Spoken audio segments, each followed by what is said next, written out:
Selamat pagi. Perkenalkan, nama saya Izar Gemilang. Di sini saya akan mempresentasikan materi kelompok kami, yaitu kelompok 7. Materinya mengenai Undang-Undang Etika dan Kejahatan di Dunia Maya. Teman-teman kelompok saya yang lain, saya perkenalkan sekalian. Ada Wahyu Aziz Purwanto dan juga Kelvin Ardiansyah. Nah, yang akan saya bahas itu akan mencakup aspek hukum dan etika dan juga privasi. Nah, sebelumnya kita yang pertama akan membahas mengenai aspek hukum. Apa itu aspek hukum ya? Indonesia itu dikenal sebagai negara hukum, di mana seluruh kegiatan dalam bernegaranya diatur dalam hukum gitu. Begitu juga dalam dunia maya, di mana aspek hukum dalam berinternet itu ada banyak aspeknya. Beberapa di antaranya yaitu ada aspek hak milik intelektual, di mana hak milik intelektual itu adalah memberikan perlindungan terhadap pembuat karya. Yang kedua ada yurisdiksi hukum, ada landasan penggunaan internet sebagai sarana untuk melakukan kebebasan berpendapat, ada juga aspek kerahasiaan, aspek hukum yang menjamin keamanan, dan juga ada aspek hukum yang memberikan legalisasi gitu atas perdagangan atau bisnis dan usaha. Nah, kemudian selain hukum, ada juga yang namanya etika. Kalau dilihat secara definisi, etika itu adalah ilmu yang mempelajari mengenai baik atau buruknya suatu tindakan. Nah, etika ini memang sangat general. Oleh karena itu, etika juga mencakup dalam ketika kita melakukan berselancar di dunia maya gitu. Nah, etika-etika yang harus kita patuhi dalam berselancar di dunia maya antara lain ada kita tidak boleh menyindir, kita tidak boleh mengekspos hal-hal pribadi dan keluarga, kita juga tidak boleh turut serta dalam menyebarkan hoax, kita tidak, kalau kita melakukan pengutipan maka kita harus memberikan kredit. Habis itu ada juga kita harus memperhatikan hak kekayaan intelektual sehingga kita tidak terlibat dalam yang namanya pembajakan. Kemudian yang kedua saya akan membahas tentang privasi gitu. Nah, privasi itu kalau kita lihat secara definitif merupakan data yang berupa identitas, kode, simbol, huruf atau angka penanda personal seseorang bersifatnya pribadi.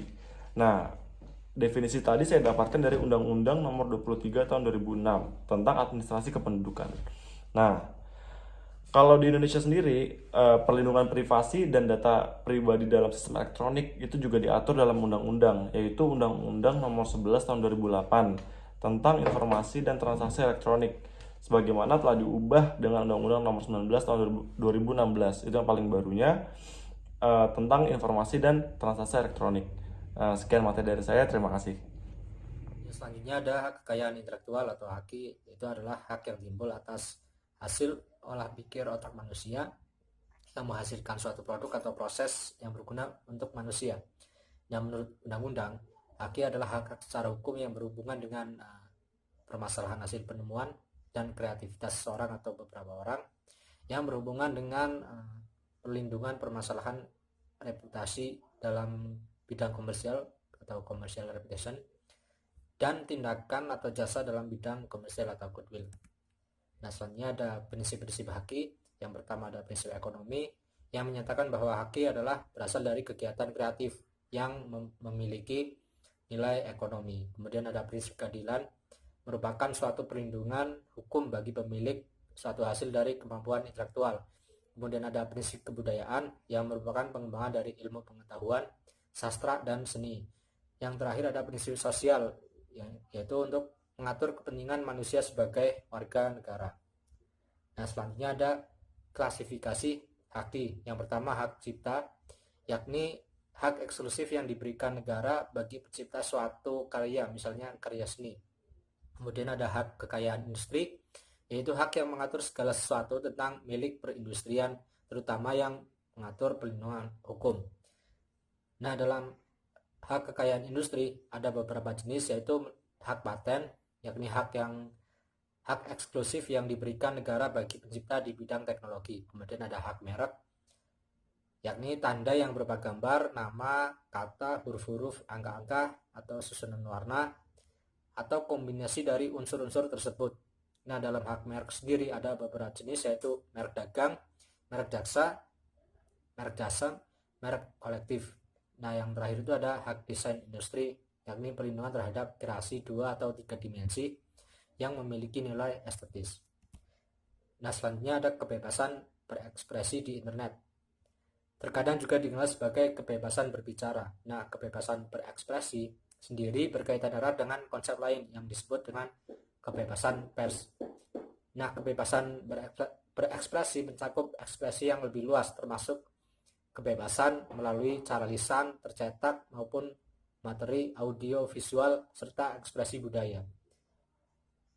Nah, pada pasal 19 Deklarasi Universal HAM atau DUHAM PBB yang dideklarasikan pada 10 Desember 1948, ditegaskan bahwa setiap orang berhak atas kebebasan berpendapat dan berekspresi. Dalam hal ini mencakup kebebasan untuk berpegang teguh pada pendapat tertentu tanpa mendapatkan gangguan, dan untuk mencari, menerima, dan menyampaikan informasi dan ide atau gagasan melalui media apa saja tanpa ada batasan. Ya, sekian. Selamat pagi teman-teman, nama saya Kelvin Ardiansyah. Kali ini kita akan membahas tentang cybercrime. Apa itu cybercrime? Cybercrime adalah kejahatan atau tindakan ilegal yang dilakukan melalui jaringan komputer dengan media internet untuk mendapatkan keuntungan dengan cara merugikan pihak lain. Adapun jenis-jenisnya, yang pertama adalah unauthorized access to computer system and service, yaitu kejahatan dengan memasuki atau menyusup ke dalam suatu sistem jaringan komputer secara tidak sah atau tanpa izin. Kemudian yang kedua adalah illegal content, yaitu kejahatan dengan memasukkan data atau informasi ke internet tentang suatu hal yang tidak benar atau tidak etis. Kemudian ada data forgery, yaitu kejahatan dengan memasukkan data pada dokumen-dokumen penting yang tersimpan sebagai scriptless dokumen melalui internet. Kemudian ada cyber espionage, yaitu melakukan kejahatan atau kegiatan mata-mata terhadap pihak lain dengan memasuki sistem jaringan komputernya. Kemudian ada cyber sabotage atau extortion, yaitu membuat gangguan, perusakan, atau penghancuran terhadap suatu data, program komputer, atau sistem jaringan. Kemudian ada offense against intellectual property, yaitu kejahatan terhadap hak atas kekayaan intelektual yang dimiliki pihak lain di internet. Nah, contohnya adalah peniruan tampilan pada webpage suatu situs. Kemudian ada infringement of privacy, yaitu kejahatan terhadap keterangan pribadi seseorang yang tersimpan pada formulir data pribadi secara computerized, yaitu apabila diketahui oleh pihak lain, maka dapat merugikan korban seperti nomor kartu kredit ataupun PIN ATM. Kemudian ada undang-undang mengenai cybercrime, yaitu pasal 378 KUHP tentang penipuan, UU nomor 19 tahun 2002 tentang hak cipta, UU nomor 36 tahun 1999 tentang telekomunikasi, kemudian UU nomor 15 tahun 2002 tentang pencucian uang. Kemudian ada keamanan sistem informasi berbasis internet. Di sini adalah suatu keharusan yang harus diperhatikan karena jaringan komputer internet sifatnya publik dan global yang pada dasarnya tidak aman. Keamanan komputer tersebut melingkupi 6 aspek, yaitu pertama adalah privacy, adalah usaha untuk menghindarkan penggunaan informasi dari orang yang tidak berhak mengakses. Kemudian ada integrity, yaitu menekankan bahwa informasi tidak boleh diubah tanpa seizin pemilik informasi tersebut. Kemudian ada authentication, yaitu menyatakan bahwa informasi betul-betul asli atau orang yang mengakses adalah betul-betul orang yang dimaksud. Kemudian ada availability, yaitu berhubungan dengan ketersediaan informasi ketika dibutuhkan. Sistem informasi yang diserang atau dijebol dapat menghambat akses ke informasi. Contohnya adalah denial of service attack. Kemudian ada access control, yaitu berhubungan dengan cara pengaturan akses pada informasi. Kemudian ada non-repudiation, yaitu menjaga agar seseorang tidak dapat menyangkal telah melakukan sebuah transaksi. Kemudian ada studi kasus cybercrime, yaitu pengcloningan akun Facebook yang terjadi di RSUD Dr. Sugiri. Sebelumnya korbannya adalah sekretaris Kabupaten Lamongan, yaitu Saudara Effendi. Akun Facebooknya telah diretas dan disalahgunakan untuk meminta uang. Akun Facebook Humas RSUD Dr. Sugiri pun juga digunakan untuk tindak kejahatan cyber, yaitu kepada para korbannya. Pelaku meminta uang melalui Facebook Messenger. Akun Facebook tersebut sebenarnya tidak diretas, melainkan dikloning dengan cara pelaku membuat 2 akun palsu atas nama pejabat yang bersangkutan. Terima kasih.